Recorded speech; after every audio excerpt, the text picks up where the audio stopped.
Hi எல்லாருக்கும் வணக்கம்.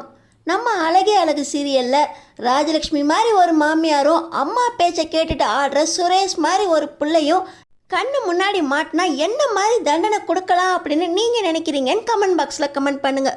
So பார்த்தீங்கன்னா அம்மாக்கிட்டேயும் அப்பாக்கிட்டேயும் செஞ்சது தப்பு தான் அப்படின்னு மன்னிப்பு கேளு, இல்லை இந்த வீட்டை விட்டு வெளியே போடி அப்படின்னு சுரேஷ் ஒரே வார்த்தையாக சொல்ல, மன்னிப்பு கேட்டுரு மதிய அப்படின்னு பக்கத்தில் நிற்கிற நம்ம அழகு மலரும் சொல்ல, இல்லைக்கா இப்போ மட்டும் நான் மன்னிப்பு கேட்டேன்னா உங்களை மாதிரி இருக்கிற நிலைமை தான் எனக்கும் கிடைக்கும், நான் மன்னிப்பு கேட்கவே முடியாது அப்படின்னு ஒரே முடிவாக சொல்கிறாங்க அழகுமதி.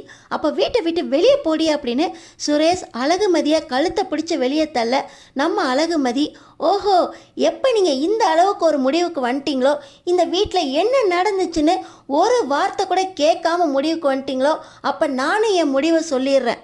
என் கையில் இருக்கிற இந்த வீடியோவை பார்த்துட்டு அப்புறமா நீங்கள் இந்த முடிவை எடுங்க அப்படின்னு நம்ம அழகுமதி அவங்க கையில் இருக்க வீடியோவை காட்டுறாங்க. நீ மறுபடியும் உன் வேலையை ஆரம்பிச்சிட்டியா? ஆரம்பத்தில் என் வேலை போகிறதுக்கு எங்கெங்கேயோ கேமராவை வச்சு உன் காலேஜ் ஸ்டூடெண்ட்ஸை நாங்கள் அடிச்சிட்டோம் அப்படின்னு கமிஷனர் ஆஃபீஸில் போய் கம்ப்ளைண்ட் பண்ணேன். உன் வீட்டில் வந்து உன்னையே நான் மிரட்டினேன் அப்படின்னு சொல்லி உன் வீட்டுக்குள்ளேயே ஃபோனை ஒழிச்சு வச்சு என்ன வீடியோ எடுத்து அதையும் போய் கமிஷனர் ஆஃபீஸில் கம்ப்ளைண்ட் பண்ணேன். இப்போ எங்கள் வீட்டுக்குள்ளேயே ஃபோனை ஒழிச்சு வச்சு யார்கிட்ட போய் கம்ப்ளைண்ட் பண்ண போகிறா அப்படின்னு நம்ம சுரேஷ் ரொம்ப கோவமாக கேட்க, ஒவ்வொரு இடத்துலையும் தப்பு பண்ணவங்கள தானே போய் கமிஷனர் ஆஃபீஸில் கம்ப்ளைண்ட் பண்ணேன், இந்த வீட்டில் யார் தப்பு பண்ணாங்க அப்படின்னு கேள்வி கேட்குறக்கு ஆள் இல்லை, அதனால் தப்பு பண்ணவங்கள வீடியோ எடுத்து காட்டுறேன், இப்போயாவது பாருங்க அப்படின்னு நம்ம அழகுமதி அந்த வீடியோவை ஆன் பண்ணால் இந்த சுரேஷோட அம்மா ராஜலக்ஷ்மி பேச ஆரம்பிக்கிறத பார்க்குறாங்க. பார்த்தீங்கன்னா இந்த ராஜலக்ஷ்மி, நீ எந்த விஷயமாவது சொல்லாமல் செய்கிறியா? எதுக்கு எடுத்தாலும் எதிர்த்து பேசிக்கிட்டு இருக்க. மாப்பிள்ளை சொன்னாரே அப்படின்னு உன்னை சுரேஷுக்கு கல்யாணம் பண்ணது தப்பாக போச்சு. உங்கள் அம்மா உனக்கு என்னதான் சொல்லி கொடுத்து வளர்த்தாங்களோ தெரியல. பேகை மாட்டிட்டு வேலைக்கு போகிறது மட்டும் நல்லா தெரியுது.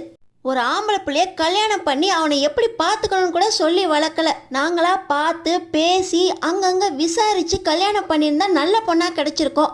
திடீர்னு மேடையில் வந்து உக்காந்தவ தானே, அதுக்கு இப்படி தான் கிடைக்கும் அப்படின்னு இந்த ராஜலக்ஷ்மி பேச ஆரம்பித்ததுலேருந்து பிள்ளைய பெற்று வளர்த்துருக்காங்க பாரு அப்படின்னு ராஜலக்ஷ்மி சொல்கிற ஒவ்வொரு வார்த்தையுமே அந்த வீடியோவில் ரெக்கார்ட் ஆகிருக்கு. பாருங்க, உங்கள் அம்மா தான் முதல்ல எங்கள் அம்மாவோட வளர்ப்பு சரியில்லை அப்படின்னு சொல்லியிருக்காங்க. இதோ உங்கள் அம்மா கிட்ட நான் பேசினதும் ரெக்கார்ட் ஆகிருக்கு, அதையும் கேளுங்க அப்படின்னு மறுபடியும் வீடியோவை ஆன் பண்ண அதில் நம்ம அழகுமதி பேசினது கூட ரெக்கார்ட் ஆகிருக்கு. இதில் எங்கேயாவது உங்கள் அம்மாலாம் ஒரு தாயா அப்படின்னு நான் கேட்டது இருக்கா? உங்கள் அம்மாவுக்கு பிள்ளைய வளர்க்க தெரியலன்னு நான் சொல்கிற மாதிரி ஏதாவது இருக்கா?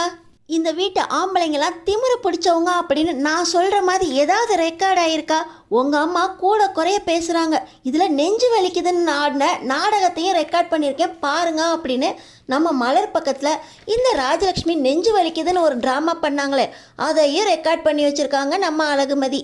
அம்மா இதில் என்னன்னா நெஞ்சு வலிக்குது நீ கையை வச்சிருக்கே தவிர உன் முகத்தில் எந்த ஒரு நெஞ்சு வலியுமே தெரியலையேம்மா. நெஞ்சு வலி வந்திருந்தா ஹாஸ்பிட்டலுக்கு போயிருக்க வேண்டியது தானே.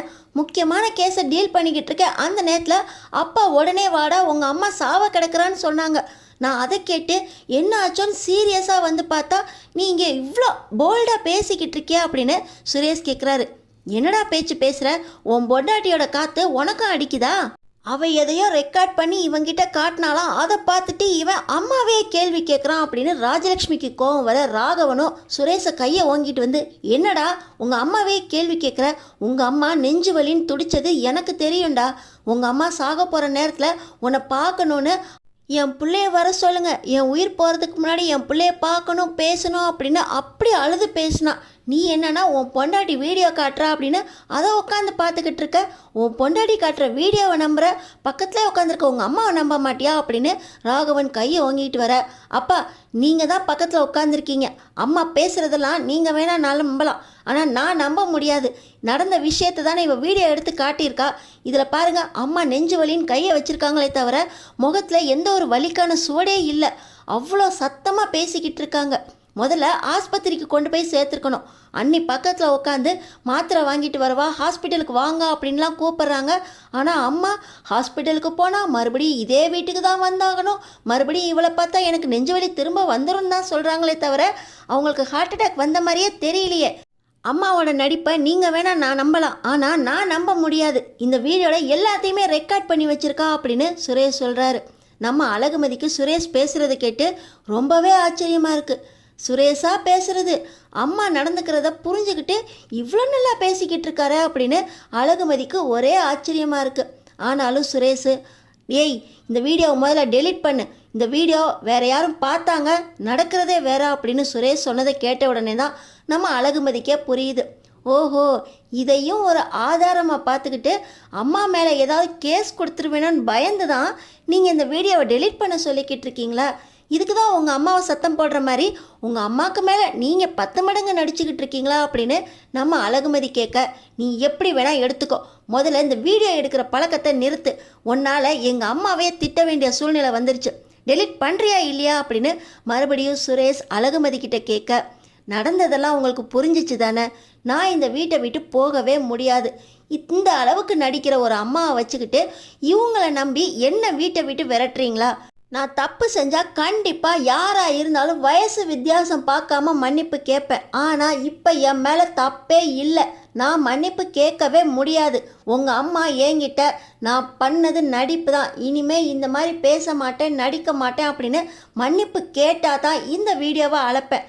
இல்லை இந்த வீடியோ மறுபடியும் கமிஷனர் ஆஃபீஸ்க்கு போகும், அதுக்கப்புறம் என்ன நடக்குங்கிறது உங்களுக்கே புரியும் தானே அப்படின்னு நம்ம அழகுமதி சுரேஷை பார்த்து கேட்க, அம்மா என்னம்மா பண்ணி வச்சிருக்க, ஸ்டேஷனில் வேலையை பார்க்க விடாமல் வீட்டில் பஞ்சாயத்தை கூட்டி இந்த அளவுக்கு இழுத்து விட்டுட்டியம்மா, இவளை பற்றி தெரியும் தானே, ஏற்கனவே எனக்கு ஒரு வேலையும் போயிடுச்சு, அந்த வேலை திரும்ப கிடைக்கிறதுக்கே எல்லா தப்பும் தான் பண்ணினேன் அப்படின்னு பொய்யா எழுதி கொடுத்து அவள் மூலமாக இந்த வேலையை திரும்ப வாங்கியிருக்கேன்.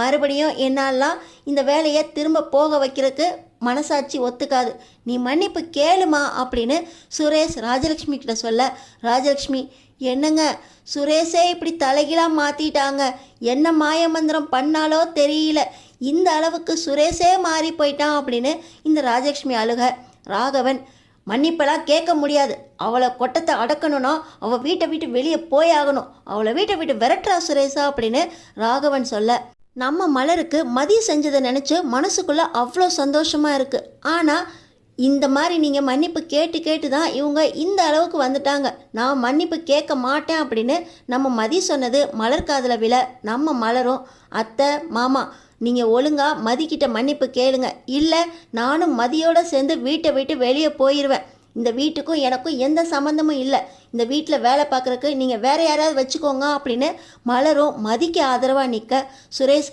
அண்ணி நீங்களுமா இவ கூட சேராதீங்க அண்ணி அப்படின்னு சொல்ல, இல்லை சுரேஷ், நியாயம் யார் பக்கம் இருக்கோ அவங்க பக்கம்தான் நிற்பேன், இன்னைக்கு காலையில் கூட உங்கள் அம்மா 4 தடவை கூப்பிட்றாங்களே அப்படின்னு விழுந்தடிச்சு ஓடாதீங்க அப்படின்னு மதி சொன்னான். ஆனாலும் அப்போ மாமா வந்துட்டு அத்தை கூப்பிட்டுக்கிட்டே இருக்கா, இந்த வீட்டில் இவ பேச்சை கேட்டு ஆடுற ஆட்டம் ஜாஸ்தி ஆயிடுச்சு, முதல்ல அத்தைகிட்ட போய் என்னன்னு கேளு அப்படின்னு மாமாவும் திட்டினாங்க.